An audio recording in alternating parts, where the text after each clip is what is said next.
திருவள்ளூர் மாவட்டம் திருத்தணி அருகே அரசு பேருந்து மீது லாரி மோதிய விபத்தில் பேருந்து பயணிகள் 4 பேர் சம்பவ இடத்திலேயே உயிரிழந்தனர். கூடுதல் தகவல்களை தருகிறார் எமது செய்தியாளர் பாலாஜி. பாலாஜி, வணக்கம். விவரங்கள் என்ன? வணக்கம். திருவள்ளூர் மாவட்டம் திருத்தணி அடுத்த கேஜி கண்டிகை பகுதியில் அரசு பேருந்தும் லாரியும் நேருக்கு நேர் மோதி விபத்தில் பேருந்தில் பயணித்த 20க்கும் மேற்பட்டோர் படுகாயமடைந்துள்ளனர்.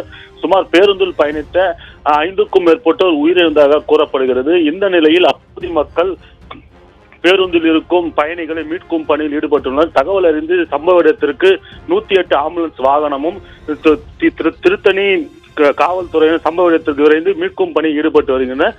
பேருந்தின் முன்பக்கமானது முழுவதும் பெரிதளவில் சேதமடைந்துள்ள நிலையில் பேருந்தில் மேலும் யாரும் இருந்திருக்காரா என்ற சோதனையும் நடைபெற்று வருகிறது. பேருந்தின் முன்பக்கமானது முழுவதுமாக பலத்த ஏற்பட்டு தற்போது இந்த விபத்தில் பொதுமக்களும் அரசு வருவாய்த்துறை அதிகாரிகளும் பேருந்தில் இருக்கும் பயணிகளை மீட்கும் பணியில் தீவிரமாக ஈடுபட்டு வருகின்றனர். இப்பகுதியில் தற்போது போக்குவரத்து தடை செய்யப்பட்டு பேருந்தில் பயணித்த பயணிகளை மீட்கும் பணியில் தீவிரமாக ஈடுபட்டுள்ளனர். மேலும் பேருந்தில் பயணித்த 20க்கும் மேற்பட்டோருக்கு பலத்த காயங்கள் ஏற்பட்டதாக கூறப்படும் நிலையில் 108 ஆம்புலன்ஸ் மூலம் திருத்தணி மற்றும் திருவள்ளூர் அரசு மருத்துவமனைகளுக்கு அனுப்பி வைத்து சிகிச்சை அளிக்கும் பணியாக நடைபெற்று வருகிறது.